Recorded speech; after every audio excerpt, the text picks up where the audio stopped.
Bienvenidas y bienvenidos a Radio Semilla, el podcast de la Red de Guardianes de Semillas donde hablamos de regeneración ecológica y social. Yo soy Felipe Álvarez. Hoy tenemos como invitado a Gregory Landua.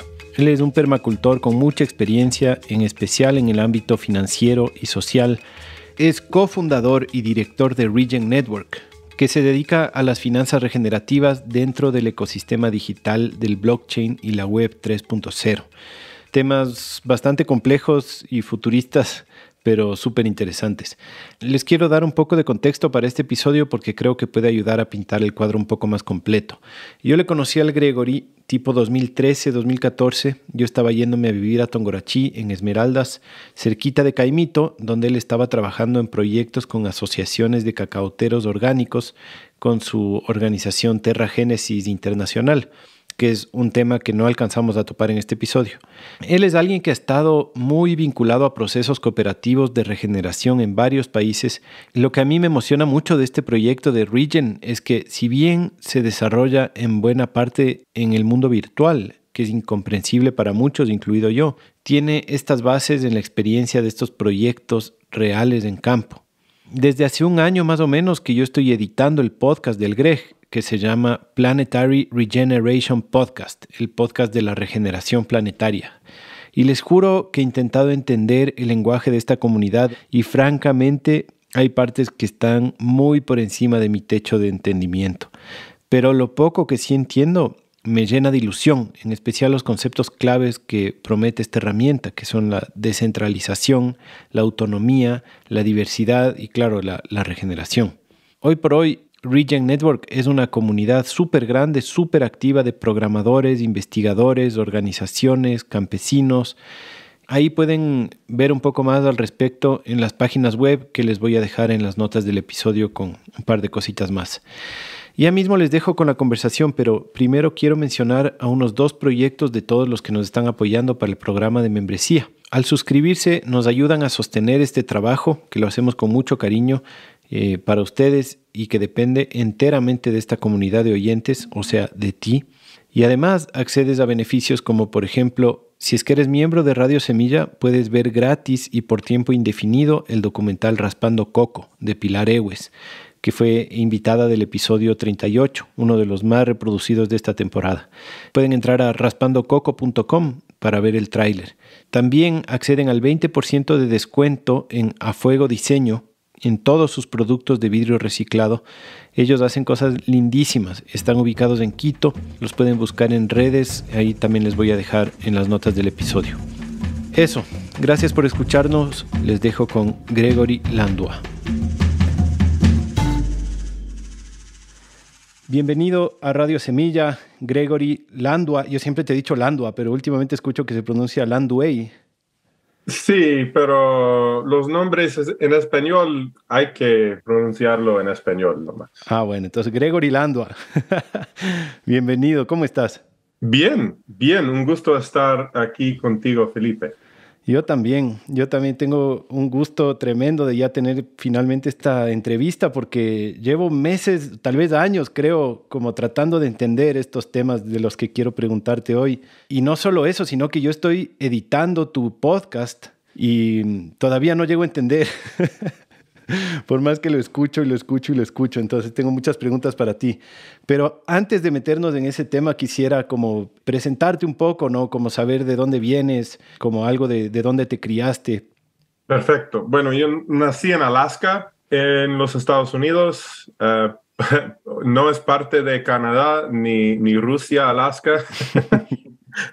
Aunque cuando yo estuve estudiando como estudiante de intercambio en Ecuador la primera vez, me encantaría decir que era de Alaska y todo el mundo pensaba que Alaska era fuera de los Estados Unidos, entonces yo tenía mi escape. Ah, claro. Pero sí, nací y crecí en Alaska y un poco en Idaho. Estudié en universidad un poco en Ecuador, en la Universidad de San Francisco de Quito y también en Oregón, en Oregon State University. Bueno, ¿qué más podría decir? Rapidito, yo encontré con la permacultura y empecé a enfocar mi tiempo, mi trabajo, mi vocación en la permacultura. Especialmente empecé a desarrollar una carrera en permacultura financiera y escribí un libro en el 2012, me parece, con el título de Empresas Regenerativas y está traducido en español, de hecho, Mira. también francés y alemán tal vez, no sé, varios idiomas. Qué bacán. Pero, Durante, Greg, perdón que ya, te dale. interrumpa, pero sí quiero entender un poquito más como de tu parte más formativa. Como quisiera saber si tu familia, por ejemplo, de tradición es campesina, cómo es la crianza en Alaska, si es que es más de ciudad o más de campo, con la agricultura, criando animales o más urbana la cosa. ¿Cómo te criaste? Más, o sea, es rural, pero mis padres no eran tan campesinos. Alaska es una economía bien extractivista, colonial, realmente, como mucho del oeste de los Estados Unidos, de hecho. O sea, hay una gran parte de los Estados Unidos que tal vez la gente del resto del mundo no da cuenta, pero es más o menos una colonia de las costas, ¿no es cierto? De los centros urbanos que están siempre, o sea, sacando petróleo o pescado o los árboles, los recursos naturales, digamos. Ajá. Entonces, Alaska siempre ha sido así, siempre ha sido un fuente de recursos naturales. Entonces, es como una frontera con mucho economía extractivista. Mis padres, mi mamá, bueno, hay toda una historia, ¿no? De cada familia, pero mi mamá se enfocó su tiempo en biología de vida silvestre. Y mi papá, por el otro lado, era ingeniero química, trabajando en el petróleo. Entonces tenía esos dos lados, conservación y ecología y como la economía más de extracción, pero también, o sea, los ingenieros siempre tienen sus mentes de la matemática, la física, la realidad del trabajo, ¿no? Pero también Alaska tiene mucha vida silvestre, digamos, muchos bosques, ¿no es cierto?, boreales y muchos animales grandes y cacería y como una cultura también bonita alrededor de eso, ¿no? Claro, y también hay muy fuerte es la cultura nativa en Alaska. Yo creo que es como un 30% de la población es indígena. Mira, pero ahí Alaska no tiene las mismas regulaciones, digamos, de las reservas y cosas así de las comunidades indígenas de Estados Unidos, ¿es diferente? Es diferente. No, las indígenas en Alaska son súper poderosas. O Mm. sea, de hecho, son los dueños de reservas de recursos naturales muy grandes y tienen ingresos, de hecho, muy grandes también. Ah, También hay una historia feo de las interacciones culturales entre los angloamericanos y las indígenas en Alaska, pero no es tan feo ni tan, o sea, extremo que las indígenas en el resto de los Estados Unidos, porque era mucho después Mm. que Alaska era estado. Entonces, sí, se evolucionó la cosa en sociedad antes que Alaska era como parte oficial de los Estados Unidos. Ya, bacán. ¿Y después cómo es que llegas a Ecuador? Bueno, yo quería estudiar en español en colegio, y entonces era entre un programa en Ecuador y un programa en Panamá, y yo no quería ir a Panamá, por hecho que hay como el canal Ajá. y todo este huevada, entonces a Ecuador fui, era chance. Y cuéntanos un poco de tu camino en la permacultura. ¿Cómo llegaste a la permacultura? ¿De quién aprendiste la permacultura? Así un poco tu bagaje permacultural. A ver, encontré a permacultura cuando yo estaba estudiando en la universidad. Estudié ciencias ambientales y este es una ciencia bien oscuro. Uno siempre está aprendiendo del fin del mundo, que nosotros mismos están dañando la planeta, los ecosistemas, la biosfera, todo es muy, muy oscuro. Y yo estaba buscando algo con un poco más de esperanza, ¿no? ¿Cómo podría yo, como joven, pero cómo podríamos nosotros, como seres humanos, encontrar una manera de no ser un cáncer, de no ser algo feo, pero estar parte de la naturaleza, cuidando, regenerando, mejorando? Y yo estaba buscando una filosofía, una ciencia, algo de esperanza en este paisaje oscuro. Y encontré con la permacultura, que tiene toda una metodología de cómo nosotros como seres humanos podemos observar a la naturaleza y sacar nuestras vivencias de la naturaleza, pero también mejorar la salud de la naturaleza al mismo tiempo. Que no tenemos que estar dañando, sino podemos estar mejorando como una especie clave en el ecosistema. Yo creo que es muy importante, para mí, es muy importante no tener un punto de vista que los seres humanos solo son malos y solo hacen daño, porque no es cierto tampoco.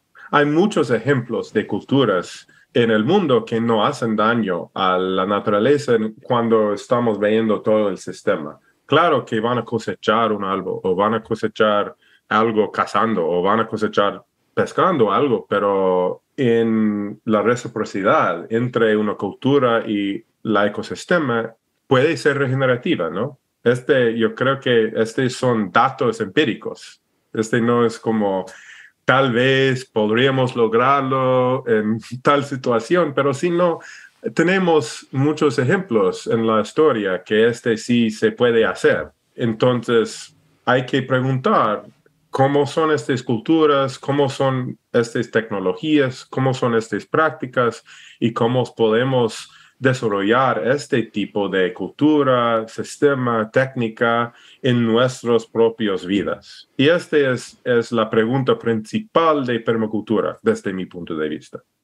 Claro, no solo que hay ejemplos, sino que es lo que hizo el 100% de la humanidad hasta hace unos pocos cientos de años, ¿no? Convivir con ecosistemas sin hacerlos daño e incluso regenerándolos o funcionando como una especie importante, ¿no?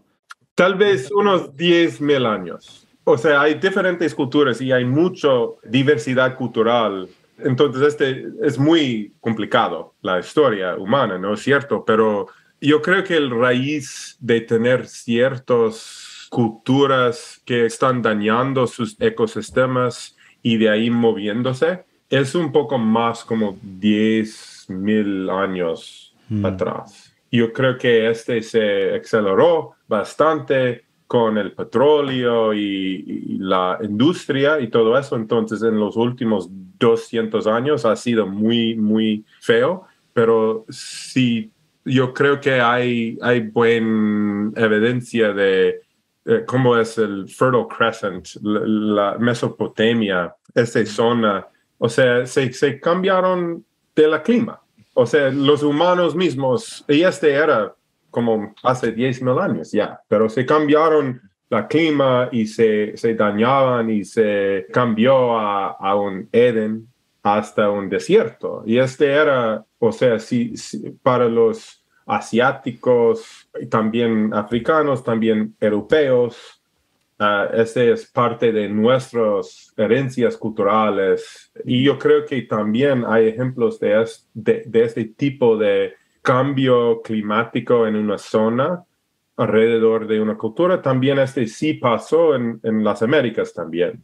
Pero es diferente. Hay varias culturas que manejaban esta relación entre el ecosistema súper bien y otros más mal, y hay toda una diversidad, ¿no es cierto? No es blanco y negro. Es verdad. Pero yo creo que es una larga historia.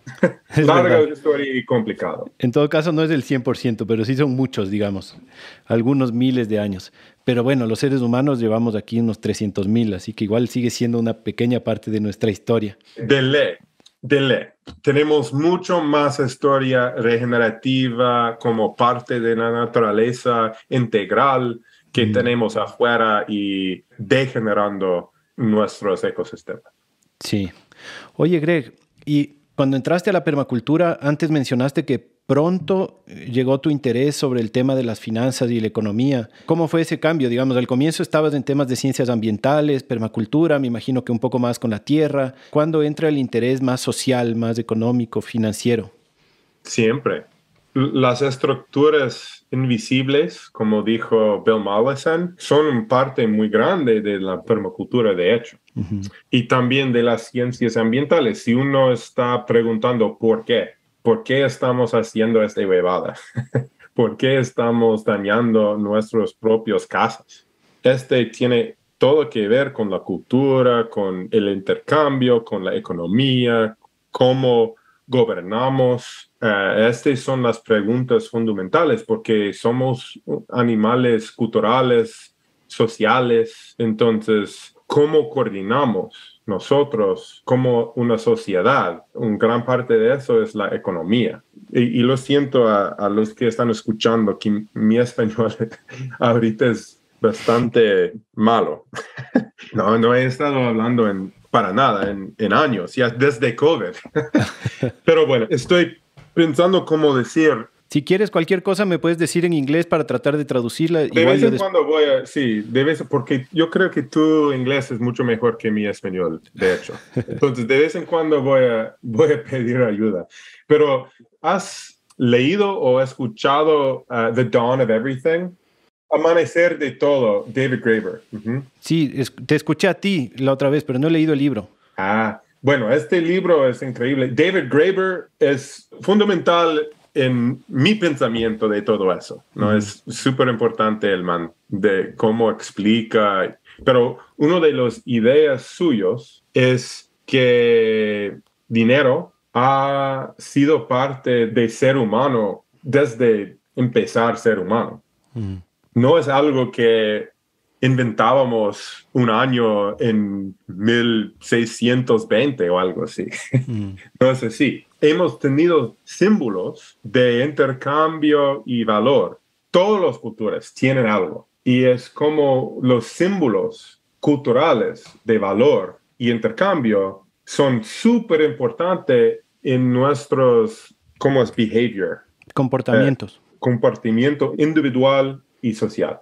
Entonces, si yo estoy en una cultura y mi valor individual tiene que ver con la cantidad de plata que tengo en mi cuenta bancaria y las maneras de hacer la plata son los siguientes: tumbar el bosque, hacer el narcotráfico, ser, qué sé yo, empresario. O sea, la mayoría de gente van a tratar de hacer lo necesario para obtener este símbolo de valor.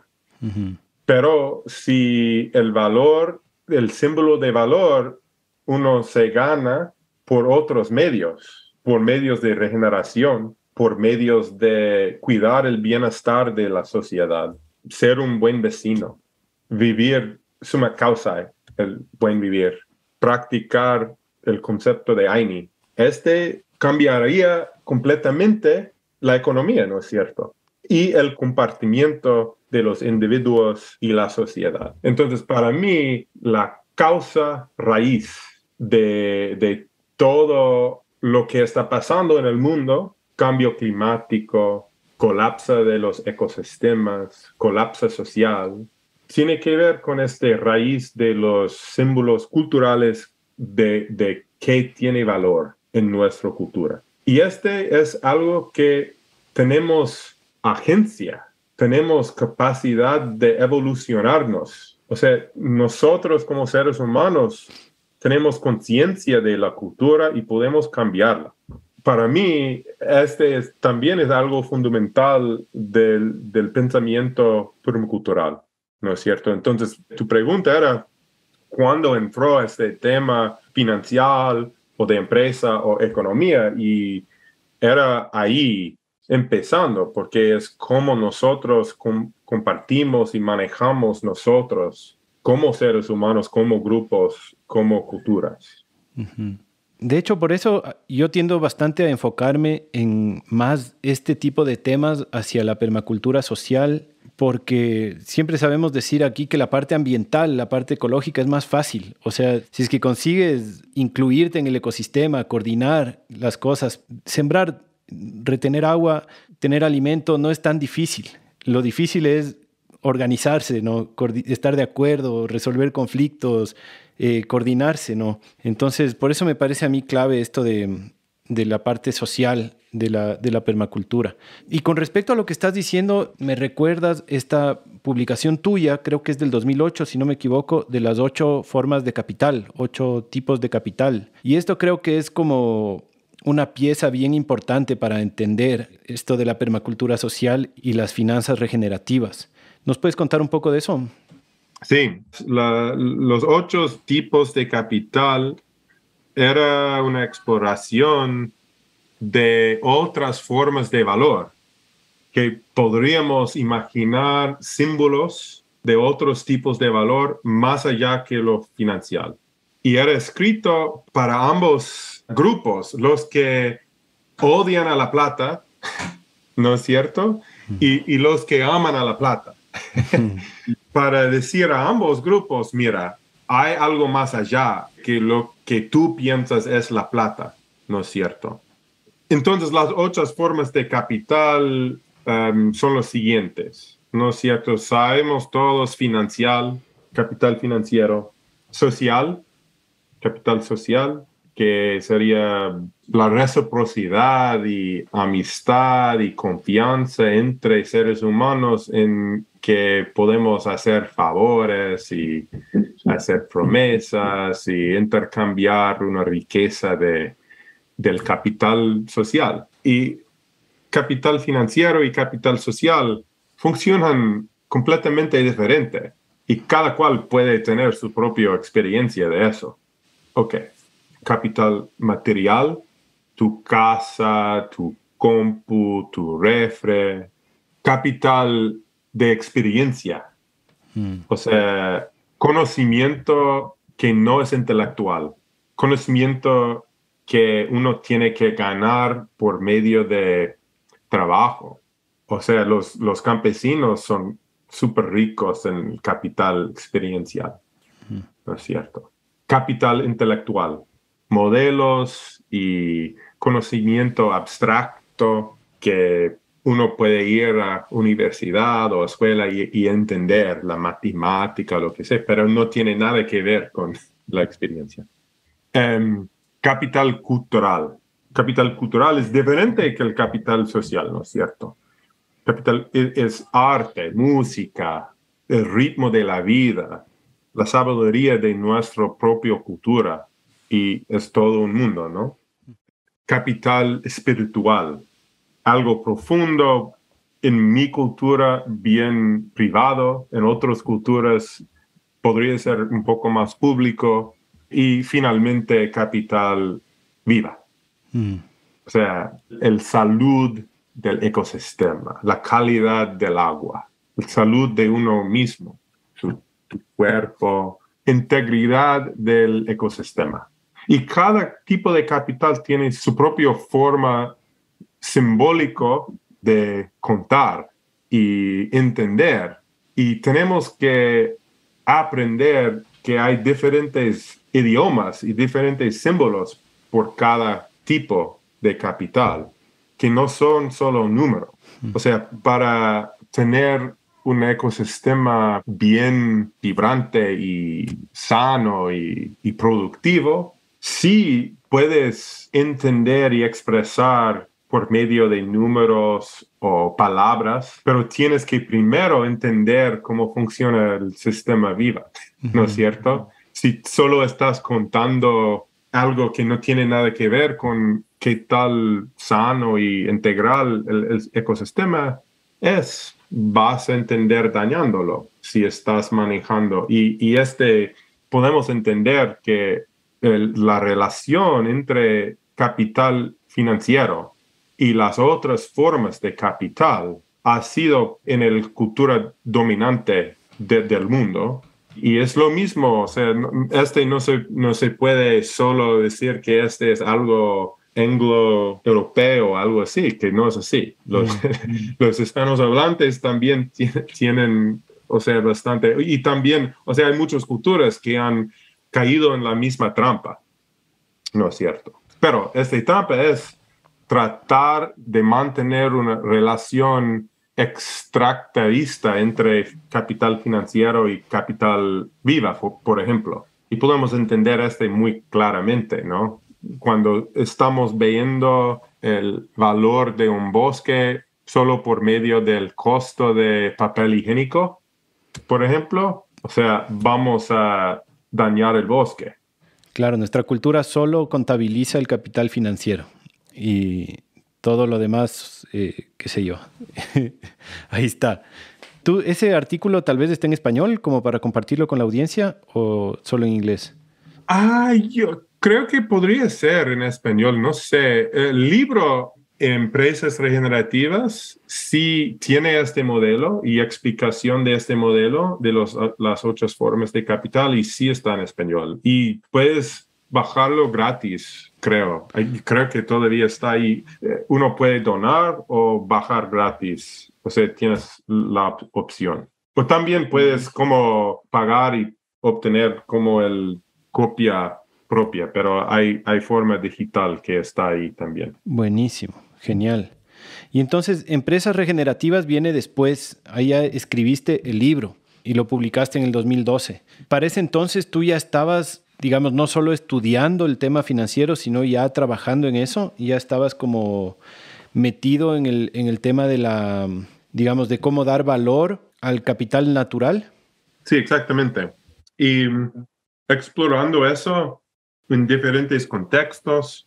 Sí, para mí es muy importante que evolucionamos símbolos para contar y mejorar el valor especialmente del valor vida.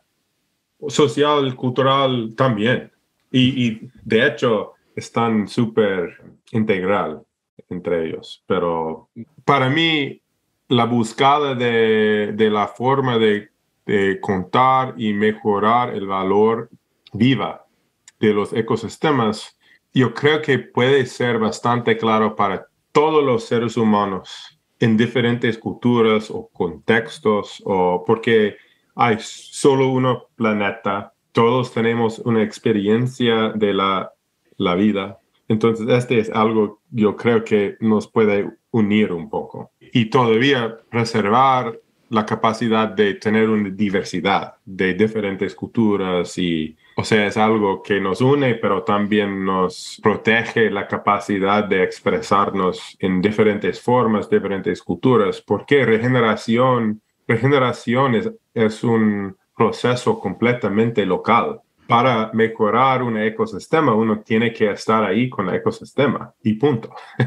No hay regeneración imperial.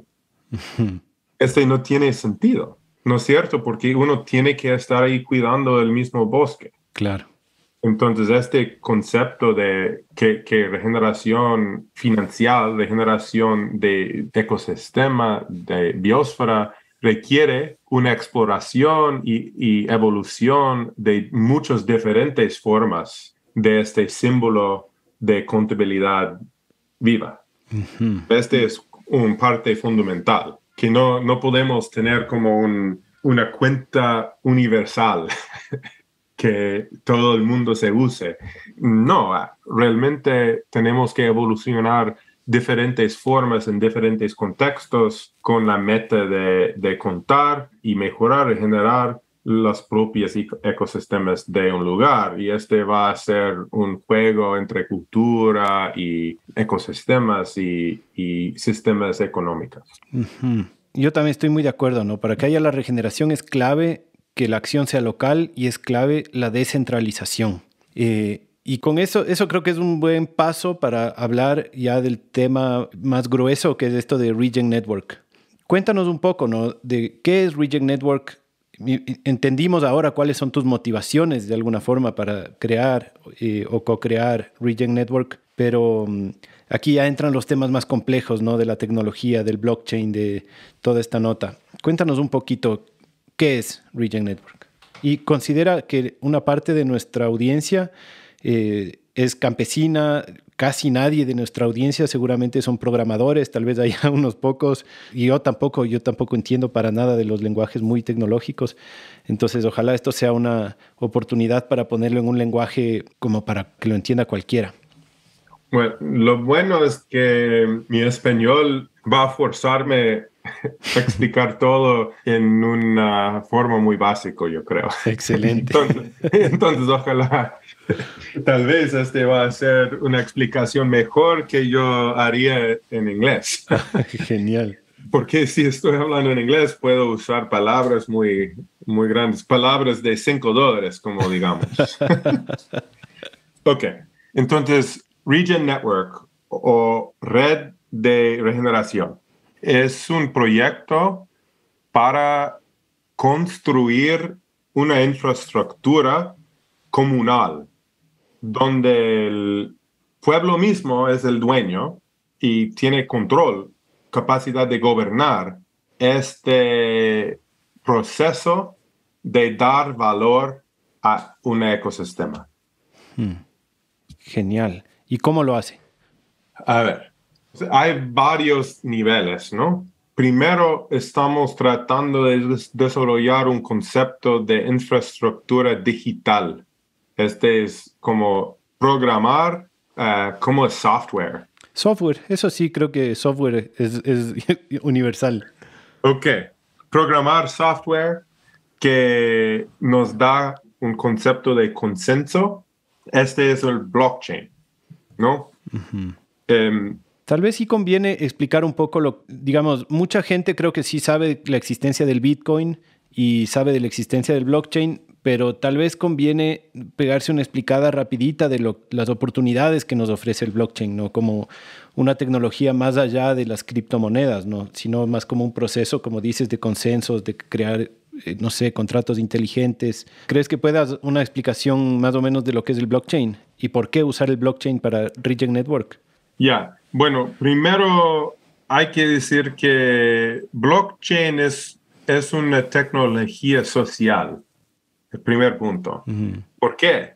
Porque es un grupo de computadoras y cada computadora tiene un dueño que es humano, que están manteniendo consenso de un estado en la programa. Bitcoin, y hay mucho que decir sobre Bitcoin, pero Bitcoin era hecho para mantener consenso de quién tiene cuál Bitcoin o cuál moneda digital. Y este es el consenso y nadie puede romper eso. En vez de tener un banco central que está manejando todas las cuentas y podría tal vez cerrar una cuenta a alguien que no le gusta el banco. Uh-huh. Bitcoin tiene un concepto que sin permiso, cada persona del mundo puede tener su propia cuenta y usar toda la red, todo el network de Bitcoin. Uh-huh. Es como tener un libro mayor de contabilidad, pero descentralizado, ¿no? Que recae en todos los miembros de esa red. Correcto. Y lo que me parece interesante a mí de verlo de esta forma más amplia al blockchain es que ese libro mayor, creo que le llaman ledger en inglés, es como una tecnología que permite coordinación a gran escala, pero desinstitucionalizada. Es algo así, ¿no es cierto? Esa es como la gran promesa del blockchain, ¿no es cierto? Exactamente. O con instituciones nuevas, si queremos. Pero nos da la posibilidad de evolucionar nosotros y coordinar cosas importantes como qué es la plata y de dónde viene, que es una pregunta fundamental de la sociedad. Ujú. ¿Qué es la plata? ¿Qué significa? ¿De dónde viene? Esta es como la pregunta más importante Sí. de toda la vida y nadie está preguntando esta pregunta, ¿no? Sí, sabes que justo hace unos 3 episodios publicamos un episodio sobre la historia del dinero aquí en Radio Semilla con un invitadazo que es Leonardo Bildt. Y ahí se exploró un poco, él es un gran investigador sobre este tipo de cosas, ¿no? Y él habla ahí, ¿no? De qué es el dinero, de dónde sale, cómo es que funciona nuestro sistema actual, las monedas fiat y toda esta nota. Que claro, es un tema complejo, una historia compleja, pero es súper importante cachar el nivel de farsa en la que estamos metidos con el sistema económico, ¿no? O sea, es una cosa Es muy una loca. farsa profunda. Es una farsa profunda, algo así es, ajá. Entonces, por suerte ya no nos tenemos que meter tanto por ahí porque ya Leonardo lo explicó bastante bien, lo que se pudo en el corto tiempo que tuvo. Pero sí es importante considerar esto, ¿no? Como que es el dinero, ¿no? Como un mecanismo de confianza con la comunidad y una tecnología. Pero ahí es donde a mí me viene, y debo decirte que a veces soy más escéptico y a veces soy más, digamos, estoy más evangelizado. Pero sí tengo un escepticismo profundo al ver que el Bitcoin siempre está ligado al dólar. Digamos, el Bitcoin siempre tiene un valor en dólares, ¿no? Y casi todas las otras criptomonedas tienen una ligadura con el Bitcoin. ¿Es así? No tiene que estar así. Es que todo el mundo está ligado al dólar ahora. Ujú. Pero si nosotros queremos usar otro valor y medir en comparación con otro valor, podemos. La tecnología nos da la capacidad de evolucionar otro valor.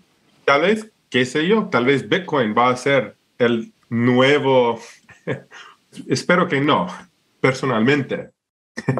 Bitcoin no es o sea, yo no soy un Bitcoin maxi, como dicen, pero sí estoy súper emocionado que hay experimentación y que hay una conversación y que hay competencia entre diferentes monedas y formas de dinero.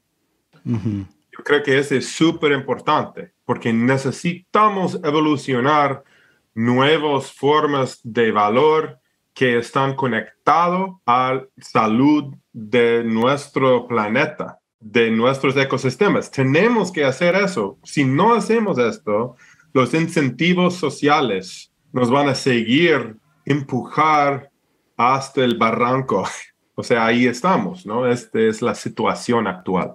Claro, y digamos, el dinero nunca está desligado de la naturaleza o del capital vivo, solo que si es que no lo considera, lo destruye, ¿no? Entonces, Correcto. siempre nos basamos en la naturaleza para la economía, pero esta onda extractivista es, claro, se basa en la naturaleza, pero solo termina destruyéndola, ¿no? Entonces hay que considerarla como el valor que tiene para nuestra sociedad mismo, ¿no? Y entonces, Regen, el valor que tiene su token, digamos, o su moneda, está basado en la regeneración de los ecosistemas. ¿Así es como funciona? Va a ser. ¿Cómo es ahora? Pero ahora el valor de Regen como token, como criptomoneda, es gobernar y dar seguridad al sistema que da capacidad a cualquier comunidad a crear su propio criptomoneda que tiene relación a su propio ecosistema. O sea, Ya. es como aseguramos la infraestructura, el sistema de integral de consenso del estado ecológico que da la capacidad no sé en español, mint. Es como cuando uno hace la moneda. Es como imprimir. Imprimir, exactamente, es imprimir un ecomoneda. Pero no estamos tratando de hacer un ecomoneda universal.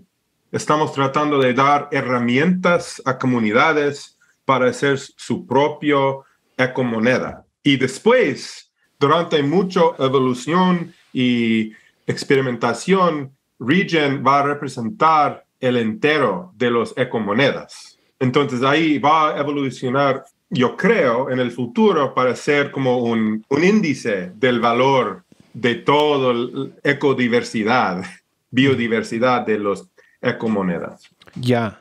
Para tratar de ponerlo en alguna experiencia concreta, en un ecosistema concreto, ¿nos podrías poner un ejemplo? Yo sé que Regen, por ejemplo, ya ha financiado muchos otros proyectos que generan ya su propio valor alrededor de ecosistemas concretos, ¿no? Por ejemplo, te escuchaba en tu podcast que entrevistabas a un grupo de Brasil que está regenerando el Cerrado de Brasil, que está haciendo un proyecto en donde está poniendo valor a especies claves como el jaguar, por ejemplo, y realmente el valor que tiene su token está fundamentado en la existencia de individuos de jaguares en el ecosistema. Es algo así, ¿no es cierto? ¿Nos puedes como contar un poco cómo es la experiencia práctica de ese grupo en campo y en la compu? Buena pregunta.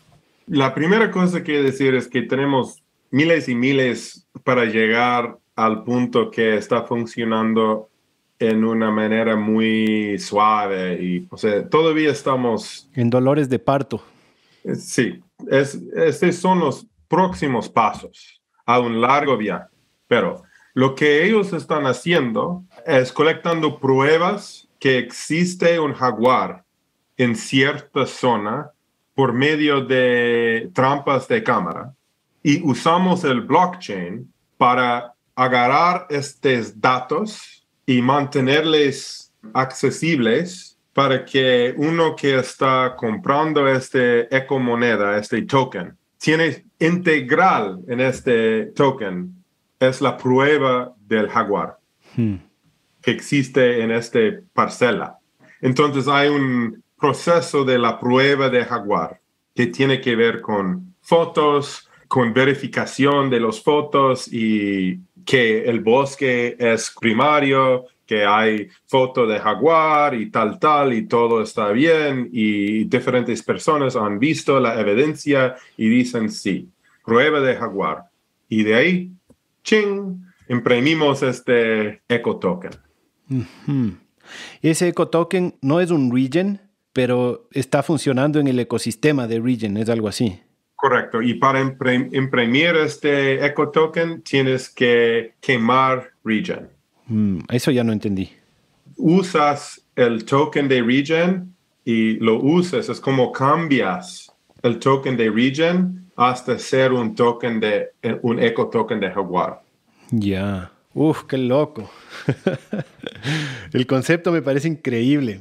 Es como si teníamos dólares y tenemos un stamp, notarizar algo, ¿no es cierto? Y tenemos un símbolo y en una comunidad. Y para usar la plata en esta comunidad, tienes que ir y que tú eres, o sea, tú has hecho tus impuestos o lo que qué sé yo, que algo pasó. Ok, ahora puedes usarlo. Pero si alguien viene y no tienes este stamp, no vamos a aceptar esta plata. Algo así. Yeah. Que estás cambiando el Regen hasta algo diferente. Y en el mundo digital se puede hacer esto.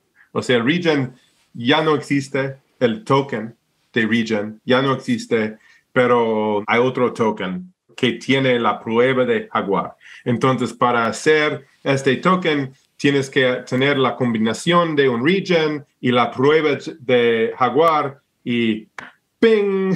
Ahora tienes tu ecotoken. Ya. ¿Y cómo se imprime el Regen? El Regen imprime, el protocolo imprime nuevos Regens y da a la gente que están prestando sus computadoras para mantener la red. Uh-huh. Ese es el famoso Proof of Stake. Correcto. Prueba de participación. Prueba de participación, exactamente.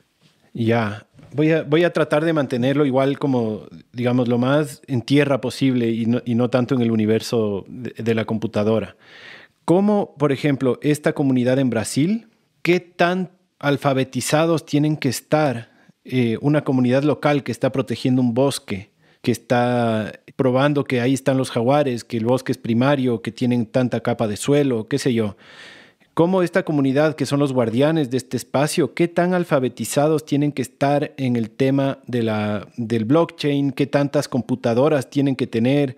Digamos, ¿qué tan accesible es para la gente aprovechar este tipo de economía basados en su economía campesina o en su tipo de vida campesina o conservacionista o qué sé yo? Ahora es bastante difícil interactuar con el sistema sin tener una capacidad muy alta de tecnología. Pero estamos trabajando mucho para hacerlo lo más fácil posible. Pero mira, siempre hay una balanza entre ser fácil y tener control. Y si algo es muy fácil, puede ser que alguien está perdiendo control. ¿Me entiendes? ¿Por qué? Por ejemplo, ¿puedes poner un ejemplo de eso? En la criptografía que se usa blockchain, es basado en un concepto que yo mismo tengo control de mis propios llaves criptográficas. Ujú. Y este es una responsabilidad bastante serio. Y no es súper fácil manejar. Es un poco difícil. Es una tecnología un poco complicado. Hay todo un arte de manejar llaves criptográficas. Y si tú das los llaves a alguien más para tener acceso súper sencillo, estás dando poder a alguien más del control del sistema. Claro. O sea, por ejemplo, a mí me pasó, yo tenía unos pocos centavos de Bitcoin, unos pocos centavos de Ethereum y perdí mi llave y perdí mi plata. Así nomás.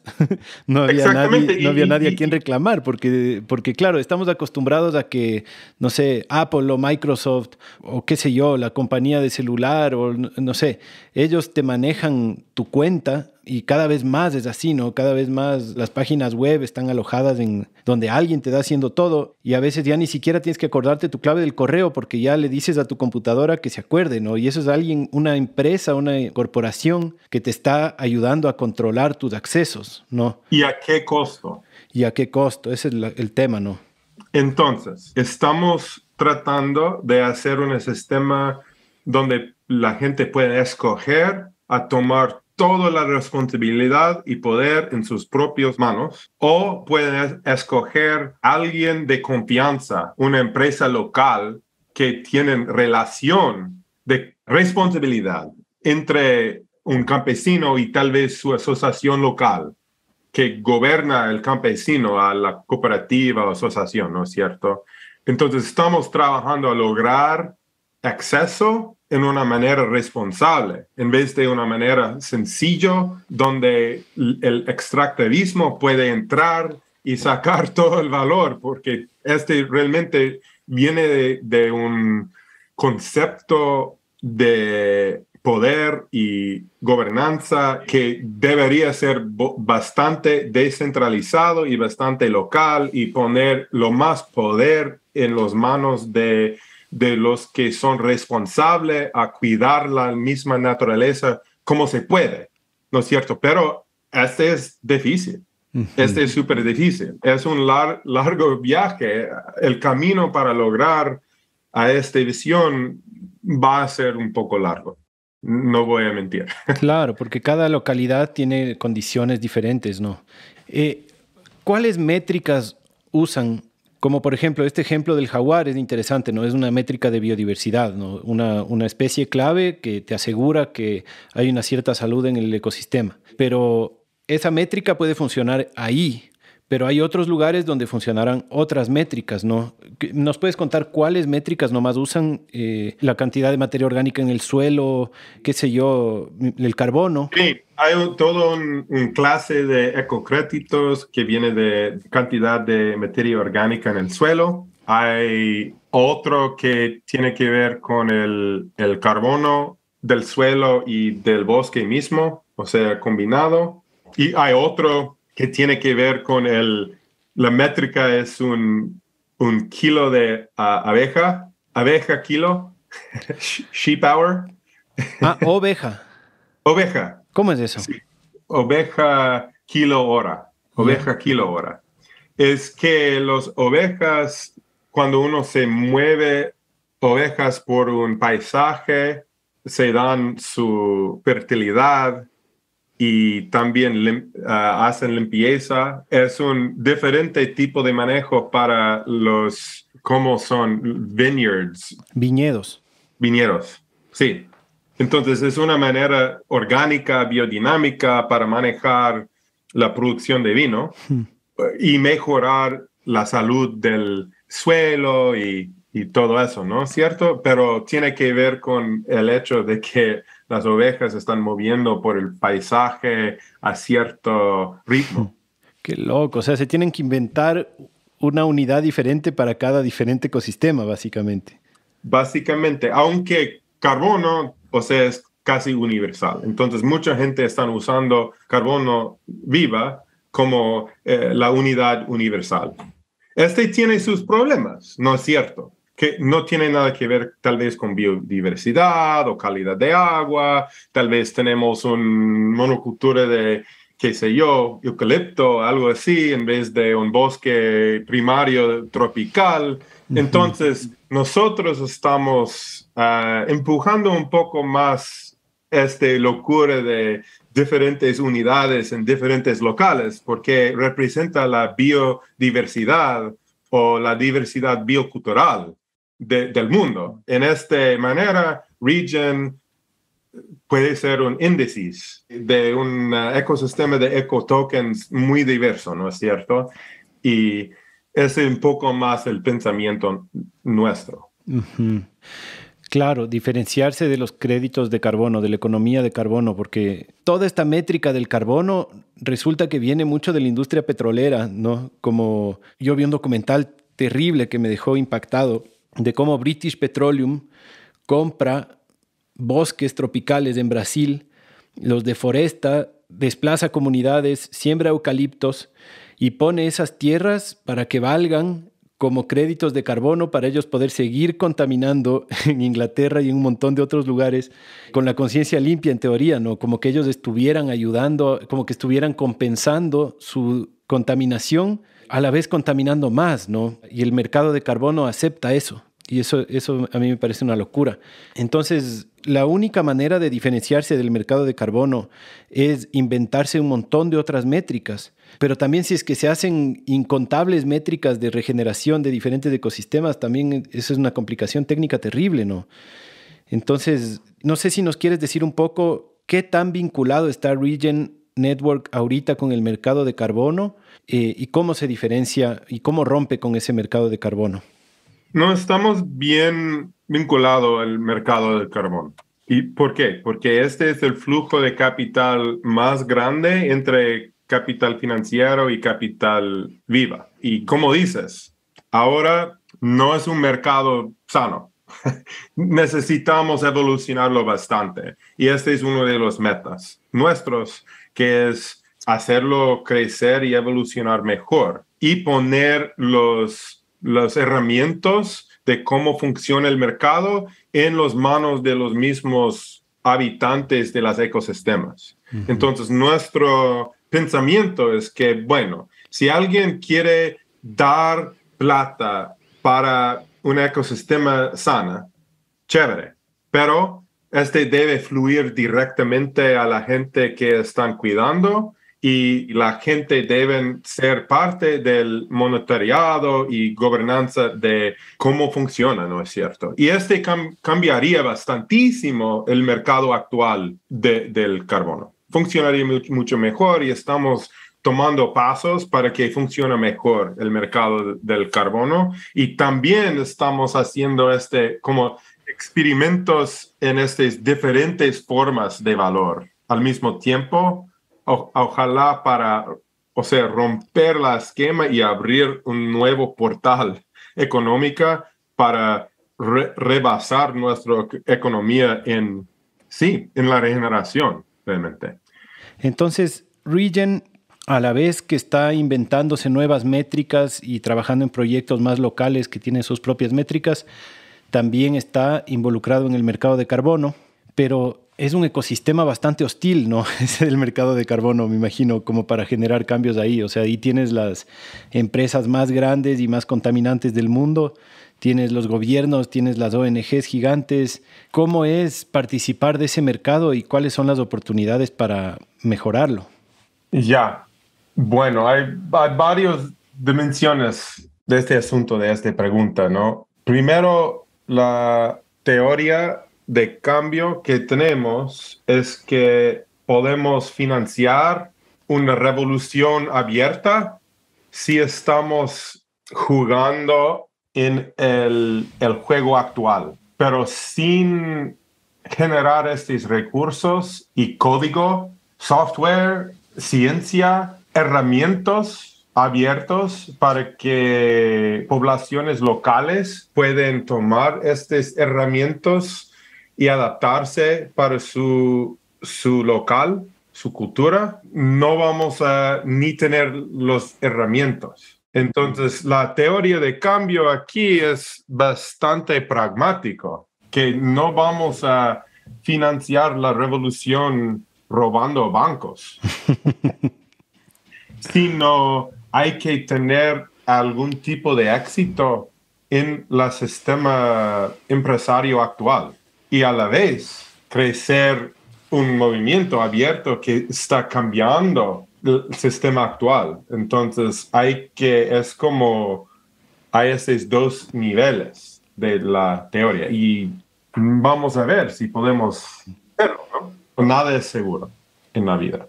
Y como dijiste, nuestro meta en los mercados de carbono es que vemos que hay algo bueno de estos mercados. Aunque han sido corruptos y hemos visto muchas fallas y cosas absurdas, también hay algo súper importante que es el nacimiento de una conciencia en la moda de operación empresario. Y siempre vamos a ver lados buenos y lados malos, pero hay algo, yo creo que los mercados de carbono tienen una alma buena.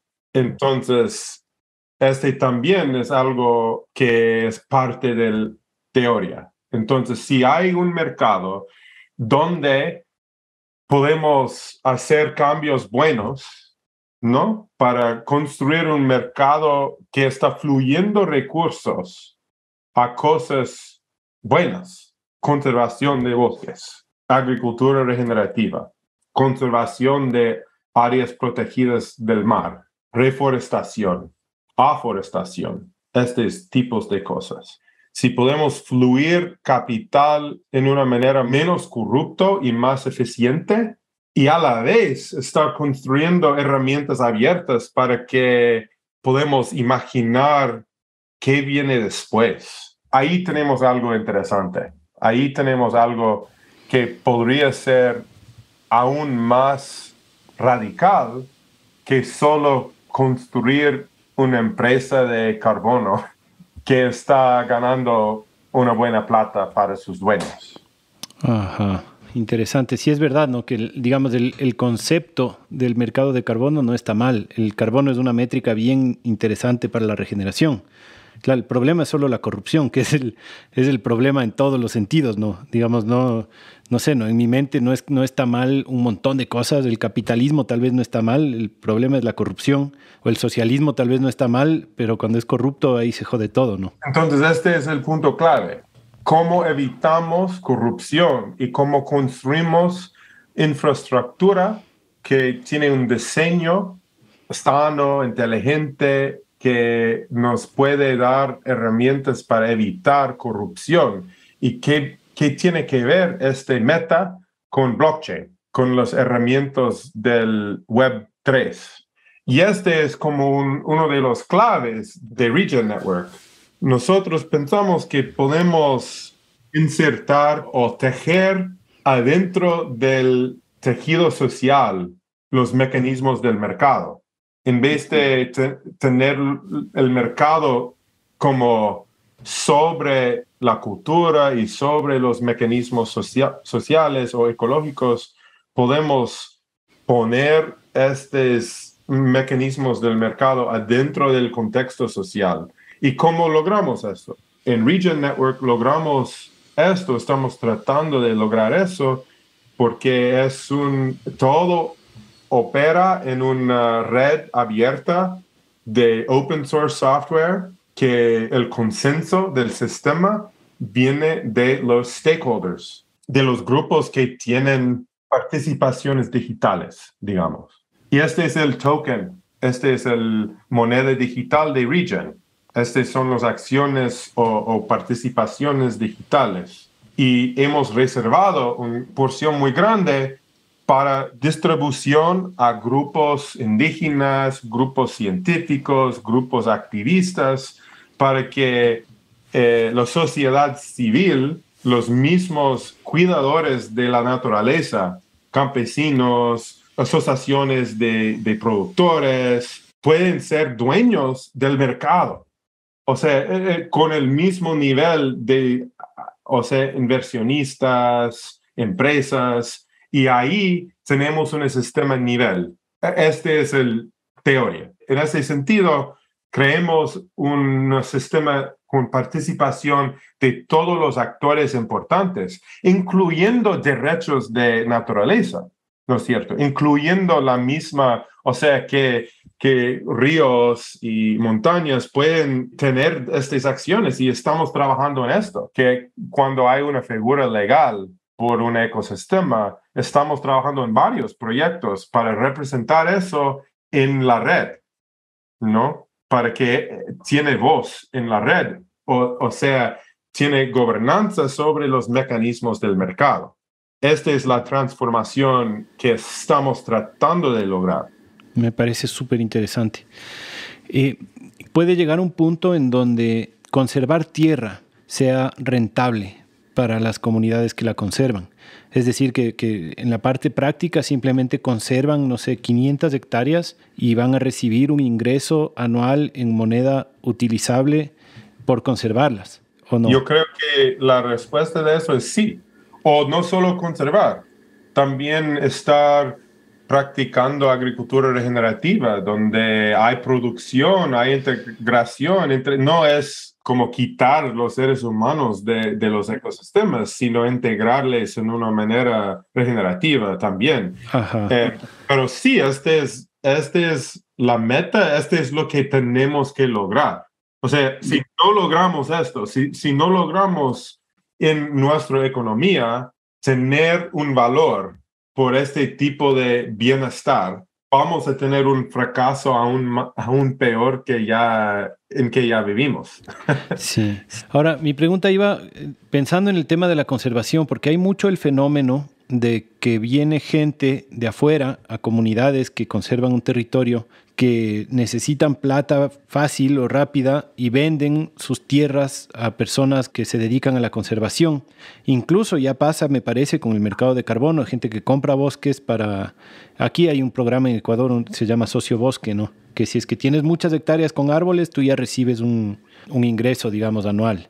Pero incluso sin eso... Recién estuvimos hablando bastante de eso con Inti Arcos. Él está haciendo este activismo Quito sin minería, ¿no? Uh-huh. En este contexto, en la biosfera chocoandino, es exactamente lo que está pasando. Que la gente con plata, o sea, los activistas han estado quitando minería de estas comunidades y conservando bosque, pero ahora viene gente con plata y compran o en algunos casos roban los terrenos y ahí dicen, estamos conservando, aunque no han estado conservando hasta ahora. Sí, este es un problema muy grande. Entonces, para evitar eso, estamos trabajando, o sea, cada problema tiene sus soluciones, ¿no es cierto? Y por eso estas comunidades son las comunidades que estamos tratando de traer para gobernar el sistema entero, primero. Segundo, estamos tratando de hacer, por ejemplo, en el contexto de lo que está pasando en la biosfera chocoandino, estamos tratando de hacer investigaciones en cómo construir un registro de terrenos comunitario que está fuera del Estado, porque los registros del terreno del Estado en varios países, incluido Ecuador, pueden ser corruptos, ¿no es cierto? O sea, si uno tiene plata, o sea... Mueves la frontera. Exactamente. Y de ahí, de quién era, no importa. De quién es ahora, bueno, soy el dueño porque tengo el papel. ¿Cuánto costó el papel? Ni sabemos, pero ahí está. Y bueno, hay una historia muy larga de este tráfico de tierras, ¿no es cierto? Uh-huh. Pero ¿qué pasa si la comunidad tiene su propio herramienta del registro del terreno? Y pueden decir, no. Yo he estado usando esta tierra ancestralmente y todos mis vecinos también, o sea, han participado en decir que así es.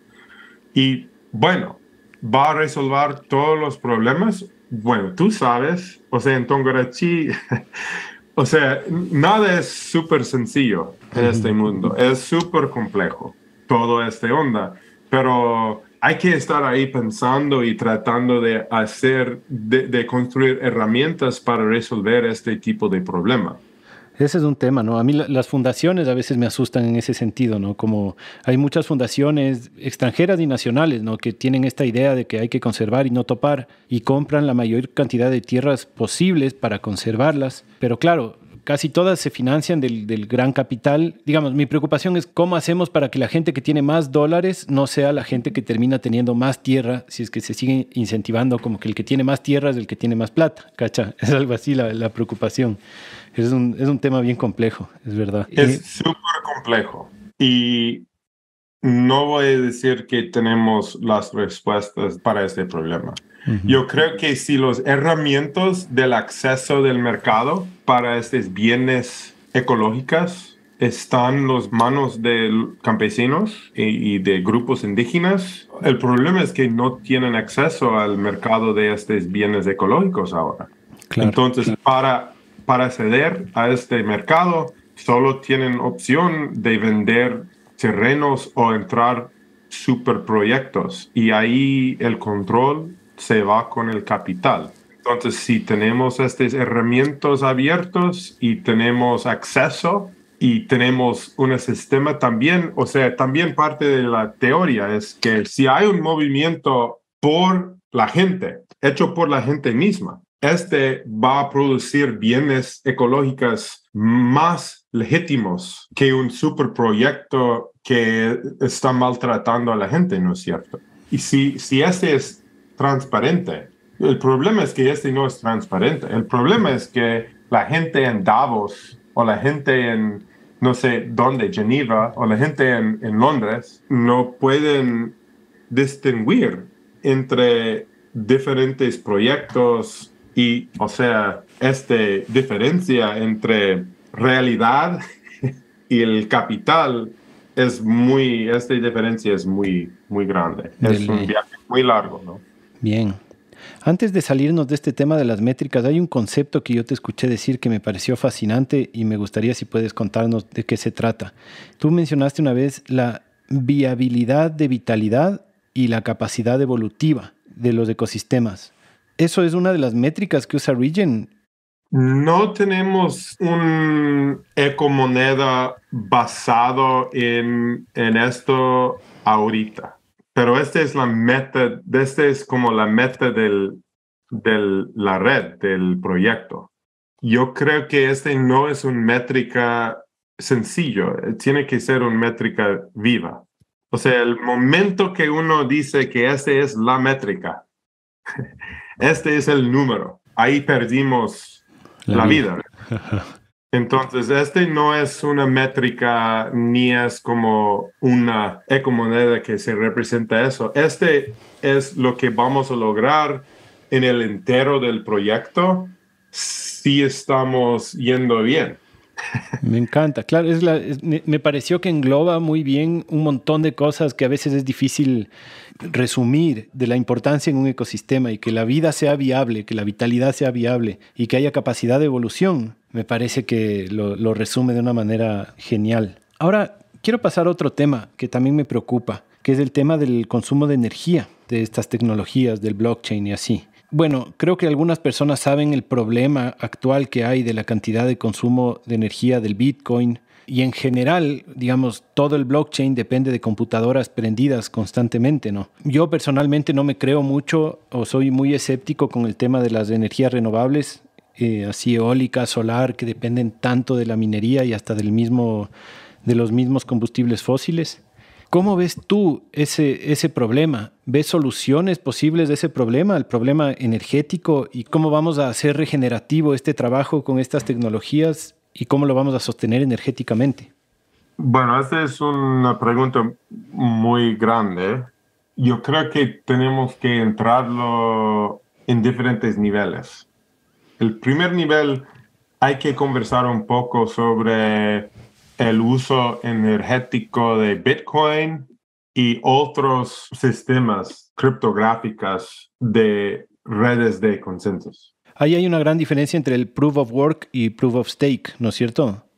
Muy grande. ¿Nos puedes explicar, si brevemente, de qué se trata eso? Bitcoin tiene un uso energético anualmente de, no sé, del país de Colombia o algo así, más que Ecuador. O sea, una red muy grande de Proof of Stake que está usado mucho como Solana, ¿no? Que es súper eficiente y tiene miles y miles y miles de usuarios y todo. Tiene un uso energético de tal vez 20 o 30 hogares norteamericanos. Imagínate. Y son miles de usuarios. Sí. ¿Por qué? ¿Por qué? Porque el software de la red, tú y yo estamos usando una computadora ahorita. Si nuestros computadores están también al mismo tiempo de correr el programa que estamos usando ahorita para esta conversación, si también está dando un parte de su procesamiento a asegurar una red y participar en una red, no estamos amplificando nuestro uso energético mucho. Entonces, Proof of Stake es muy eficiente porque no necesita la seguridad, ha sido virtualizado. O sea, en vez del algoritmo de seguridad corriendo con mucha energía como Proof of Work, como Bitcoin, todo ese proceso ha sido virtualizado y puede vivir adentro de computadores y no está usando mucha energía para asegurar la red. Bueno, entonces este es punto uno. Podemos tener este tipo de coordinación descentralizado con mucho, mucho menos energía, mucho, mucho menos. Es como las operaciones de Regen Network son como, no sé, 10 minutos de Bitcoin para todo el año de Regen o algo así. Es muy poco. Es como un pequeño cantidad de energía. Bueno, pero ahí hay otra pregunta, adentro de tu pregunta, que es cómo vamos a escapar el uso energético con una economía basada en crecimiento y qué rol tiene redes de computación. Yo creo que si empezamos a dar valor a la integridad del biosfera, el salud de los ecosistemas, podemos tener una economía que solo crece cuando está creciendo la capacidad evolucionaria, vitalidad, viabilidad de los ecosistemas. Y este va a dar incentivo al uso de menos energía. Ahora tenemos una economía donde obtener más dinero, obtener más poder, tienes que usar más energía. Energía es poder. Entonces hay una gran competencia para el uso y innovación para hacer más y más y más energía y usar más y más y más energía. Pero hasta cierto punto yo no creo que este es necesario, ¿no es cierto? Pero tiene todo que ver con el consenso social de qué es valor. Y si el valor si sabemos, si tenemos la sabiduría de saber que valor no solo viene del poder energética, pero también viene de la integridad ecológica, yo creo que podemos lograr una balanza. Bien. En mi cabeza yo me pregunto mucho este tema de la energía, lo hemos hablado bastante en el podcast también, y no sé si conclusión, pero hacia donde me inclino más es a que vamos a tener que llegar a un punto donde la energía sea descentralizada, ¿no? Que haya más producción local de energía que auténticamente sea renovable, ¿no? Que no sea como este modelo extractivista de energía, de estar minando metales en África y en Sudamérica para llevarse a hacer paneles solares en China para traer... qué sé yo. Correcto, y si podemos, la locura es que hemos tenido tecnología que nos da esta capacidad por, ¿qué año es? Sí, para 100 años. ¿A cuál te refieres? Para mí, si estamos pensando en energía descentralizada y si estamos de acuerdo que necesitamos usar menos, hay esta tecnología pyrólisis, ¿no es cierto? Pirólisis. Que se usa biomasa. Y lo interesante de una visión del uso de biomasa para varias cosas, incluyendo un pequeño uso de energética, es que podemos crecer un partecito de nuestros agroecosistemas entrópicos y cosechar esta biomasa y tener energía para poder local, para trabajo, para los luces, para tu compu, para lo que sea. Pero es más eficiente, no es solo quemarlo. Es decir, que hay tecnología para tener una quema súper limpio y completo y súper eficiente.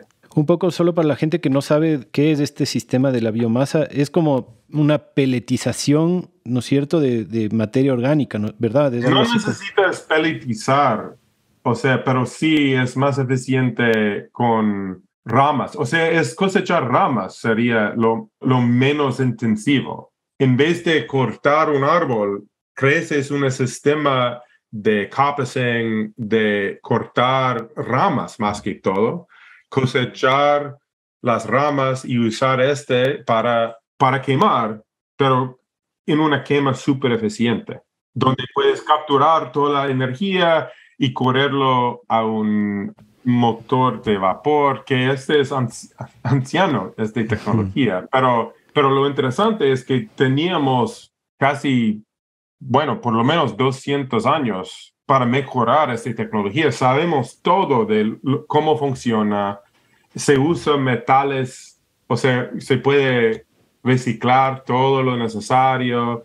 Yo creo que hay esperanza en este sentido de mantener un nivel energético que nos da una vida, o sea, porque es mucho trabajo si uno no tiene nada de energía.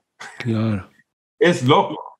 La cantidad de trabajo es muy loco. Entonces, queremos mantener, o sea, este es mi punto de vista personal. Aunque yo conozco a gente muy inteligente, ingenieros más inteligentes que yo, que tienen punto de vista distinto, que ellos piensan que vamos a poder lograr sistemas más eficientes y más grandes y son súper optimistas de nuestra capacidad de evolucionar tecnología energética para los años que vienen. Y hay otras personas que dicen que todos vamos a morir. Y yo no creo que yo quedo en la mitad. Yo creo que ninguna de estas visiones es correcto. Que en algunos locales vamos a tener que reducir bastante nuestro uso energético y vamos a tener que usar tecnología apropiada y que hay una gran esperanza en esto, pero que también vamos a ver computadoras y extracción. O sea, va a seguir. Yo no veo un mundo donde para completamente la minería, por ejemplo. O sea, solo con un buen colapso, tal vez. Sí, pero no, yo no quiero colapso. Sí, nadie creo que quiere colapso. Ajá. O sea, sí hay gente que quiere. Bueno, sí. colapsa, pero el sufrimiento y todo que es tan enorme pensar que la sociedad humana va a colapsar. Y puede ser que pasa, claro, pero yo estoy con el equipo tratando de evitar que pase, ¿no es cierto? No. Y Greg, ya que estamos en esto de la energía, me parece vacancísima esta idea de revivir tecnologías increíbles que hemos inventado, como el motor a vapor e integrarlas a sistemas agroforestales para generar energía localmente. Pero ahí viene el problema de las baterías, ¿no? Eso no es tan almacenable. Ahí sí necesitas minería o no necesariamente. Bueno, depende en tu definición de eficiente. O sea, puedes usar vapor, por ejemplo, para hacer muchas cosas, muchos diferentes tipos de trabajo. Y puedes guardar este calor en diferentes maneras. No es eficiente. Vas a perder energía tras tiempo. Pero por el otro lado, puede ser integrado en un sistema agroecológico.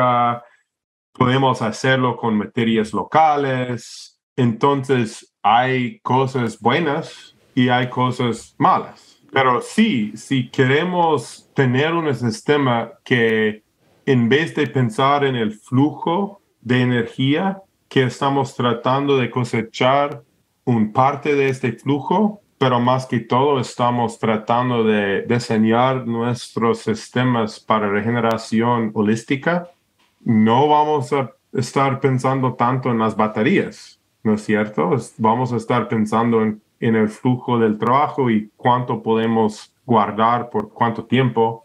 Y yo creo que hay mucho espacio para diseñar que la gente no está usando. La gente no está pensando en esto mucho. Así hay, o sea, All Power Labs. Sí hay gente que están pensando en esto. Y sí hay cosas interesantes. Puedes bombear agua arriba y es una batería.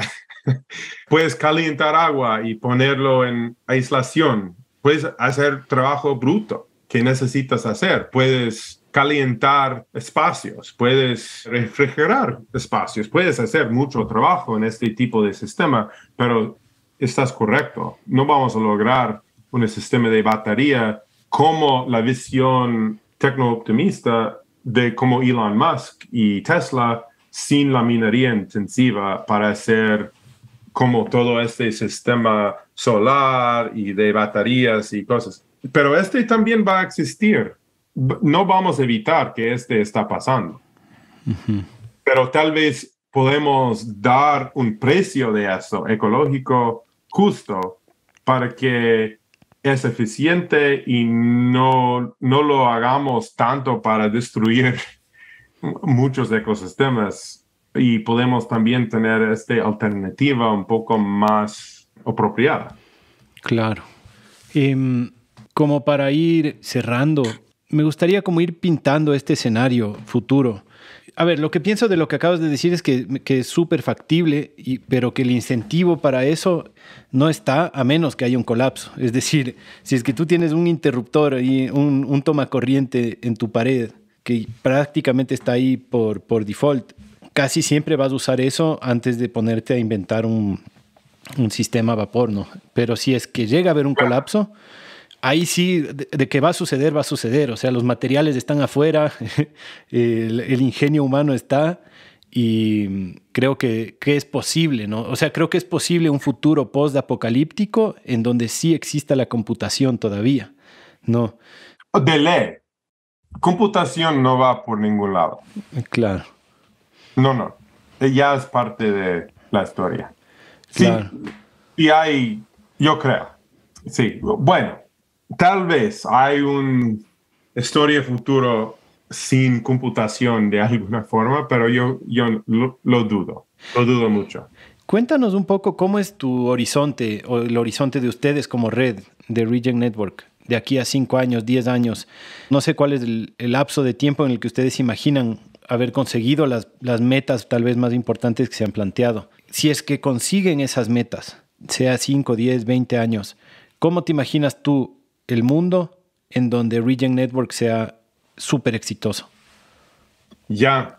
Bueno, primero hay que decir que usualmente estoy pensando que ese es un proyecto que va a demorar unos 400, 500 años.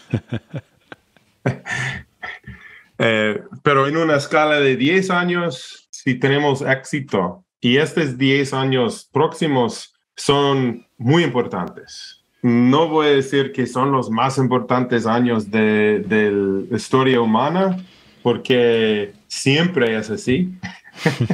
Siempre estamos en la época más importante de los seres humanos, pero estos próximos 10 años son los más importantes de los seres humanos. Tenemos que hacer cambios muy grandes, sociales, culturales, económicas, para ser una especie ecológica. Tenemos que madurarnos como especie. Yo creo que nuestra visión primer meta es que los mercados del carbono y de bienes ecológicos de esta primera generación que ya existen logran hacer cosas reales y buenas en una manera justa y que ese sirve para un base de una transformación mucho más amplia y que en 10 años vemos una explosión. O sea, yo creo que éxito es ver una explosión de monedas alternativas ecológicas que la gente en sí misma creen que tienen valor. Y como discutimos la vez anterior, o sea, la moneda solo tiene valor por nuestra creencia. Es completamente social. Entonces, en 10 años, si tenemos éxito, hemos logrado un mundo donde los símbolos de valor ecológico tienen poder de moneda y tú puedes ser pagado y yo puedo ser pagado en plata que viene del bienestar de la naturaleza. Uh-huh. Y que nuestros incentivos no son solo usar la energía de nuestro enchufe, pero sino estar innovando sistemas que son apropiada, ecológica, de tener un impulso para innovación ecológica y regenerativa, porque nuestra economía está honorando como un base de valor, de riqueza. Y en 50 años, yo creo que ni vamos a tener, o sea, el sistema capitalista va a ser completamente diferente. No vamos a poder verlo como vamos a estar en una época post-capitalista. Y todavía vamos a tener moneda, todavía vamos a tener dinero, pero dinero va a evolucionar, porque dinero es una cosa emergente cultural, ¿no es cierto? Entonces, éxito es evolucionar esta relación social, cultural, económica. Y bueno, yo voy a estar viajando, no sé, en 50 años tal vez voy a estar súper viejo o tal vez muerto, no sé, pero si estoy vivo, yo voy a estar viajando a Ecuador en mi Eco Zeppelin, ¿no es cierto? Regresando a casa con mis hijos y nietos, pero viajando en una manera de que no hay nada de emisiones de carbono. Yo voy a estar llegando a mi ecoaldea ahí, o sea, una comunidad, tal vez Caimito, tal vez Tumbaco, con familia, y vamos a estar viviendo bien, vamos a estar viviendo en un mundo abierto y chévere donde la gente puede moverse, pero no tienen que moverse, donde pueden vivir en su lugar, ¿no? Y tener una buena vivencia, o sea, ahí cuidando, pero también pueden moverse un poco. Tal vez vamos a estar moviendo un poco más en largas distancias, vamos a estar moviendo un poco más despacito, ¿no? ¿Y por qué? ¿Por qué vamos a estar yendo más despacio? Porque va a estar lo que es viable por la economía en el futuro.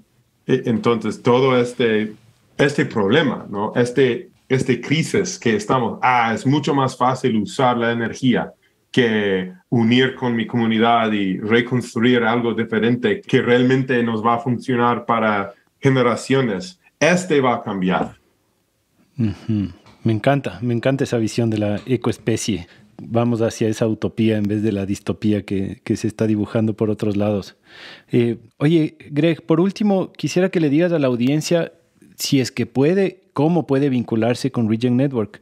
Tenemos diferentes tipos de audiencias. Hay comunidades que están haciendo agricultura regenerativa o que están conservando bosques. Tal vez hay programadores en las ciudades. Tal vez hay comunidades indígenas en la Amazonía. Nos escuchan muchas diferentes personas. Entonces, ¿qué tipo de personas pueden vincularse ahora con Regen Network y cómo? Todos. Lo que dijiste, encantado. Si hay gente que están escuchando esto y piensan, wow, es algo que tal vez hay un problema aquí o otro problema allá, pero en general sueño es súper interesante. Es una red abierta, necesitamos comunidad. Tenemos una gobernanza por la comunidad, entonces no solo es como el idea loco de un gringo. O sea, necesitamos a todos ustedes. Y la manera de involucrarse hay varios. Para los científicos, para los que ya están pensando, trabajando en proyectos de carbono, tenemos una comunidad bien grande de científicos, de ONGs, que quieren hacerlo bien.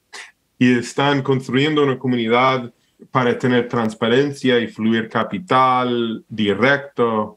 Si son campesinos y quieren, o sea, hay un programa con Regen Foundation, Fundación Regen, por campesinos, por grupos indígenas, por grupos que están trabajando con derechos de naturaleza, con grupos activistas.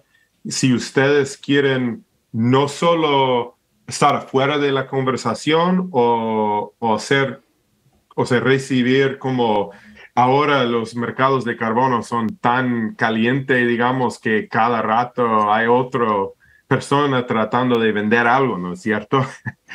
No vamos a vender nada así, pero si ustedes quieren controlar un sistema y gobernar un sistema y hacer trabajo para realmente ser el dueño de un sistema, bienvenido. Tenemos todo un programa por la Fundación de Regen para hacer educación y todo, el camino técnico para entender qué significa gobernar un mercado digital de bienes ecológicos. Entonces, tal vez podemos poner algunos de los links para que la gente pueden ver, y también si es interesante, tal vez es hora de hacer un grupo de Regen Network ecuatoriano, donde la gente puede discutir, pensar si hemos hecho una falla y hay otra manera, chévere. O sea, merece muchas voces y mucho más creatividad. Pero sería un poco más organizan entre ustedes, ¿no? Para ver cómo usa. Y todo todito del trabajo en Regen Network es open source, es abierto, toda la ciencia es abierto, todas las herramientas de software son abiertos. Entonces, si hay cosas interesantes, pero la gente no quiere unir y quieren usarlo para hacer su propia cosa, chévere. Si la gente quiere unir y participar en construirlo juntos, aún mejor. Genial. Ahí ponemos los enlaces en las notas del episodio para que la gente pueda estudiar un poco más y contactarse si es que quieren contactarse. Y fuera lindísimo que se abra un capítulo en Ecuador con Regen Network. Creo que hay mucho potencial aquí, a pesar de que las políticas públicas son un poco pendejas al respecto, pero ojalá que algo nazca bonito de esto. Oye, Greg, yo te agradezco un montón. Tenía mucha ilusión de esta entrevista porque hay un montón de temas que se me hace difícil entender y escucharte, explicármelo a mí y en español me ha ayudado bastante. Y un gusto siempre conectar, admiro mucho el trabajo que haces y qué bacán. Cuando vengas de Ecuador, de pronto, ojalá nos podamos ver. Sí, encantado. Muchas gracias para la entrevista y tu podcast. Y sí, era súper chévere explicar en español y lo siento a la audiencia que no he estado hablando español mucho, entonces pienso que tal vez era un poco rústico, digamos. A mí me sorprendió lo bien que lo hiciste con esos términos tan complejos, oye, me parece que no era tan fácil. Ya, bueno, gracias a ti y estamos en contacto. Cualquier cosa y ojalá nos vemos pronto. Ojalá voy a estar yendo a Ecuador pronto. De una, con gusto. Gracias, Greg, que tengas lindo día y chao a todos. Gracias. Chao a todos.